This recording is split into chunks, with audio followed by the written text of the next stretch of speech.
So you guys, there's this particular lady that I would like you guys to help me and support. What happened was that her channel, she was almost close to her monetization when the person that she's using her song now copyrighted the song, even without telling her. So all her videos got, YouTube copyrighted it or something. Yes, the person copyrighted the song and YouTube now flagged all the videos. She didn't have any option than to pull down all those videos. Honestly, when she told me late though, because by the time, she's my person, she's my girl, she watches my videos and also subscribe to this channel. So I also watch her videos because I love watching young YouTubers just like myself in order to support each other. But then by the time she told me that all her songs are already copyrighted and then she needs to pull down all the videos, it was already late because she already pulled down the videos before she told me. If not, I know that something could have been done to prevent her from pulling down her videos. Instead, we can now help and change the song. But that having been said, please, I would like you guys to help me and support her channel. Please watch her videos as much as you can. Help me so that she will not lose this monetization, because she's almost close to the threshold. She's close to the threshold, just like as soon as just like starting up another new channel. If she misses this one, please guys, I just want to help you. I'm going to put her name on the screen here, or the name of her channel. I'm going to put the link in my description box and also paste the link on this particular video. The name of her channel is Queen Maggie's Mind. I'm going to put it on the screen here or here. Please help me to support her. I'm just doing this so that she doesn't lose this particular monetization. Please guys, help me. If you are on YouTube and you know what it means for somebody to lose their monetization, just help me out, because she has come a long way. She has been building this channel for quite a long time now, and now that she's close to the monetization, the person copyrighted the song and she lost all her views. So please just help me support her. And let's dive into the video now.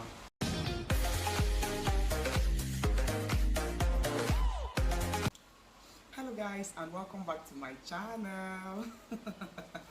How we all doing? I welcome you all to this brand new week. And you know, a lot has been going on. What is going on in Nigeria right now, a lot has just been going on. But then I'll just like, let us do something different from what we have been doing, because I noticed that I've just been putting out vlogs for the past weeks. I've just been putting out vlogs and all that. So I was just like, fine, let me do a sit down video. Let me just you guys. I've had this story for quite some time now. I have my book here, so if you see me looking at this book, just know that I'm looking at it so that I will remember the things that's supposed to be in this video, so that I don't forget. So you guys, from the title, you already know that. So it is going to be a very interesting one. I'm here to gist and tell you guys the man I had in my life, if I had a man in, and also open up to you guys if I had a man in my life before I got married. Yes, that is why I'm here. So if you just see my face for the first time, you have not missed so much. My name is Sandra, and I'm a Nigerian YouTuber based in Awka, Anambra State. So you guys, without wasting so much of your time, when you now open door, this is just what I have to do with you guys. Can you believe that I've done this video like yesterday? This video was supposed to go up on my channel on Sunday, but then this generator sound spoiled everything. The sound was so bad that I could not post the video. I was like, no. Having gotten to this level on YouTube, I need to give you guys the best, because and now somebody's opening that. I don't know, I just apologize for this, for the noise. To those that are new on my channel, welcome to my space. And to my oldies, my returning subscribers, thank you so much for standing by me. Thank you so much for always coming back to watch me. And to those that have not subscribed to my YouTube channel, what do you stand to gain if you don't subscribe to this channel? That is just the question. What do you stand to gain? Because we have a lot of juicy stories, a lot of inspirational stories coming up on this channel. So please click the red button and subscribe to my channel. Yeah, let's dive into the video. Okay, the story is all about if I had a man in my life. If I had a man in my life, of course, before I got married. I know a lot of you may be thinking that, okay, I was so small then, and of course I didn't have a man because my father just gave me my hand out in marriage and all that. But the truth is that I actually had a man in my life before I got married. I was dating. As small as I was then, I was dating. I know a lot of you will be like, Sandra. As small as I was then, I was actually dating, because I had someone in my life, and someone I cherished so much, someone I appreciated so much, but then fate didn't allow us to be together. Okay, that's by the way now, because we all, our lives are now unique in, you know, in their own ways, you understand. His life, whatever it is perfectly okay and unique. And of course, guy, I know you're watching this video. I had to call and beg him to permit me to share this story, because there is a part of this story that is somehow you know, complicated. That I don't know if any other person knows about it out there, but of course I know that a lot of people from his village watches my channel and they know that he is the one I'm talking about. So that is just the thing. In this village where we are staying now, in this our village where my mom stays now, this is our family house. It happened that there's this guy. Then when we were small, we go to the stream together, we fetch water together, we love to go to fetch firewood together. We even go to Mbapo together. As in Mbapo means to go and get palm nuts in the forest. Because there's this part of Enugu that people don't own palm fruits, except maybe the one on your farmland. I don't actually know how it works, but then you can go to the farm and pick palm nuts. You understand? So we do go together back then. And his mother calls me my wife because I grew up before them. So he was still a young guy. Then he was just about 4 or 5 years older than me, older than I am. So he was still tender too, and myself I was still very young. So we're just friends, normal friendship. Then back then when we were small, but my dad was so overprotective of me. As in, my dad was too protective of me to the level that he can't see you standing on the road with a man.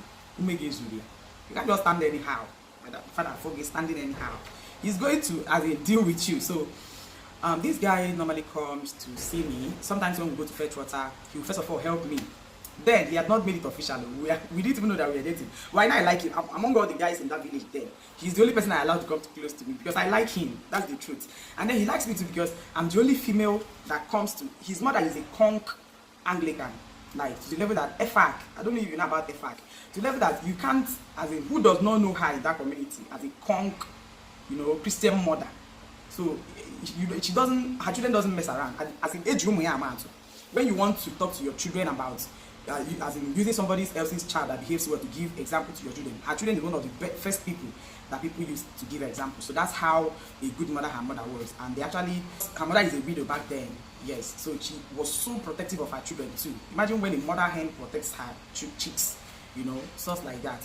So that's how it was then. And my dad being the kind of person he is, a bonko man, you dare not mess around anyhow.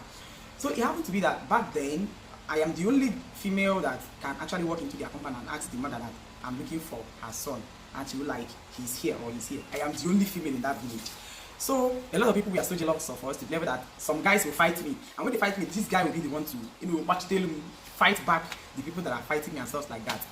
So one day, because of how his mother gives me access to him, and then my own parents, my mom gives him access to me. But then my mom didn't know what was happening between us. You know, he didn't know that we have this affection for each other. Although we didn't know what we were doing then. Let me just put it like that. Sometimes when we go to the stream, he will be the one to help me bring back my water. You know, he first of all carry my own and bring it to a place close to my house, and then both of us will still go back to the stream. I will leave my water there. Both of us will go back to the stream and then go and bring his own water. Of course, he cannot carry both my own and his own at the same time. So we will go back again, bring his own water and bring it back. Our parents will be waiting for us at home. Bring it close to the house, and then I will now carry my own, and then he will now carry his own. It will look as if both of us carried it from the stream. Whereas he was the one that helped me to carry my own halfway, or even more than halfway, very close to the house. And the reason why he does not bring it to my house is because of maybe my dad, because my dad does not, as in family affair, he does not even want to see him. And another reason is so that people in the village, because they normally laugh at him, you know, now when a guy is helping a girl back then to do things, they'll be seeing it as one big deal. So you get not like now that everywhere is civilized, that your man can even help you wash clothes and nothing is happening. Do you get? People will not even misunderstand because we are now in a different modernized world. But back then, they see you helping a woman as in a guy helping a girl to do something. Hey God, they will see it as one big deal, stuff like that. That's how we are doing it. We go to do some other things together, and then he sells palm nuts, palm kernel. Yes, ackee. He sells ackee in the market there. So sometimes after people that have pounded palm fruit and extracted the oil, he go and buy the palm kernel. He will now open it. He was not just a lazy guy; he was so hardworking. So he was extremely hardworking. That's just the truth. So I'll help him to, you know, break the kernel then and arrange it. You know, help him to sell in the market too. That's how we are doing it, childishly, nothing attached. He doesn't just do anyhow with me or something. So we are just moving and growing up. And then, you guys, one day we are coming back. We went to the stream to fetch water. I already went to drop my own. My dad was not around. I was not escorting him home to go and drop his own water. And my dad jammed us. My dad, we just, Opening our gate like this, see my dad, he just cut the guy. Oh my God. And he was holding my hands comfortably. You understand? He was holding my hand comfortably. Oh my God, my dad saw him, and my dad dropped his bag, because my dad is a builder. As in, he's a messing man. I don't know if you understand, but he's a messing. That's what they call them here. Then when he saw the guy and he started chasing the guy, started chasing the guy. Chasing him, the guy's gallon broke because he threw away his gallon in order to escape from my dad. Still, my dad caught him and gave him the beating of his life. And after beating him, he returned back to me. Because me, out of fear, I know who my dad is. I know he was going to beat me, so I ran away. And I ran to their house. So later at night, my mom came to, bring me back, that he has managed to talk to my dad, that he has calmed down. My mom cajoled me back to the house, and I came back. My dad didn't talk to me, he didn't touch me. But me, in my mind, I know that this man is going to beat me, because I know him. So later, I became comfortable when I entered the house and nothing happened. He didn't attack me or something. I became comfortable and I relaxed. All of a sudden, early in the morning, around 4 a.m. in the morning, my mom was still sleeping. My dad now sneaked into our room and chased away my brothers, Chiboy, Chibese, and Jamka, chased them away and locked the door. My dad beat me until I fainted. I wasn't breathing again. I wasn't doing anything again. It was the man that was living next to us. There was this man. They call him Okwadike. The man is from Obunike. They call the man Okwadike. He's also a messing man. So he's friends with my dad. He was the one that came and he forcefully opened the door and saw that I was no longer moving and all that. Before they sprinkled water on me and all that, I later came out of that state. So for you to see how overprotective my dad was of me, this man that later gave out my hand in marriage, he was too overprotective of me. And I think, to me, I think that was why my dad actually gave out my hand in marriage like that, because he was seeing it that if care is not taken, what we are doing is going to lead into another thing. And he was actually right. After my dad hit the guy, it caused problem between my mom and the guy's mother, because they were best of friends then. They were just best friends, So since the children come together, they don't see it as anything. They didn't read meanings. I mean, my mom and his own mom. They didn't read meanings. If I do something bad now, the only person my mother will go and report me to is that woman. And once she reports me to that woman, that is it. The thing caused problem between my mom and his mom. They had issues, but later they called both of us and then settled it. So one day, in that village, I was just on my own, and we were together anyway. The guy now, I came to their house, we were doing something. As on our he's a guy, but the mother does cassava business. She was actually the one that taught my mother. Let me just put it like that. He was actually the one that, my mother learned this cassava business from. So, because that was the business she was doing. This business I'm telling you is over 20 years old. She has been doing the business back then. Back then, the guy was, sieving cassava that was soaked now on our apple. So I was with him, we are gisting and all that. I was helping him with breaking the plank, and all of a sudden, I don't know what happened, because to me it was now that I am now a woman enough that I know that the man in him stood up. The man in him stood up, and he just by that time he would be around 18, 19 or thereabout. The man in him stood up and he started staring at me somehow. And me, no man has ever looked at me in that manner. He was staring at me to the level that I could not, it looked straight into his eyes. I don't know if you guys understand. I don't know if anybody here have had that kind of feeling. For the very first time I felt, an opposite sex, or maybe for the very first time that a guy looked at me in that romantic way. He was looking at me and there was this fire coming from his eyes that I could not resist. So he now called me. So I came, he looked around and he was like, I should sit on his legs. I used to sit on his legs before. So yeah, I comfortably sat on his leg without, anything. So he now started telling me that, do I like him? I told him, of course, I like you so much. I like you. So like, okay, so I like him. I told him, yes, I like you very much. After you have been the one fighting all the people that are fighting me, in that village, we are not from that village actually. So Bobo is shouting upstairs. So we are not from that village anyway, but he has been the one fighting for me and all that. So I told him that, of course, I like you. When we don't have food, your mother gives us something. When we don't have cassava, your mother gives to my mom. Even land. His mother helps my mom to get land, so my mom will farm on. Even work. Do you understand? Anyway, it's a story for another day. So then I told him all this. I reminded him of all these things, and I was like, I like you so much. I don't have to put my hand on his neck, because back then, even have single respect for this guy, I don't have one atom of respect for him. Despite being my elder, I'll be like, I just put my hand around his neck and I was like, of course, I like you now. You are in my team. You know, because in that video we have team by team. Oh my goodness. Team of people that we see that these people are the ones living bad life, and team of we that we see ourselves that people that are from, you know, middle, not too rich background, and we team up together. We do our own thing together. We compete with those ones that feel like they can have anything from their parents, and then we cannot. Stuff like that. So we have 3 teams. Team of NENYELICIOUS, people that come back and be speaking English for we that are in the village. Oh my goodness. I can't wait to gist you guys my growing up story. It's coming soon. So it all started like that, and then after talking to him like that, he now said okay, that he wants to show me something that should come. And I followed him comfortably into the room. And when we got into the room, he started caressing me, you know, started touching me, and at a point I became uncomfortable because he has never done that to me. That was the first attempt, and I ran away. So I ran away and I ran to my house, and then I told my mom that, you know, he was touching me and all that. My mom was like, give me for what? For what? You know, my mom got angry and went to their house at night, took me to their house at night. He carried lamp, blue lamp, and called, you know, reported to his mom. Yes, and I remember his mom now said, okay, that he's going to talk to him not to do that and all that. And that was how I started avoiding him.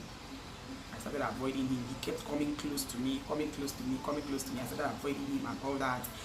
And that was just how, all of a sudden, he now called me 2008, early 2008. We quarreled for about quite some time. But when we are quarreling, one thing I noticed that when we are quarreling is that me, I was feeling bad. We were quarreling, no, but I was feeling bad because I like him. Because of that thing that he did. I like him. And there is this his sister that his cousin, she's late now anyway, then I'm more here. So she's late now. Then she will be passing through that as cousin to come to me, you know, send me things, buy me things, you know, biscuit, pants, all those things.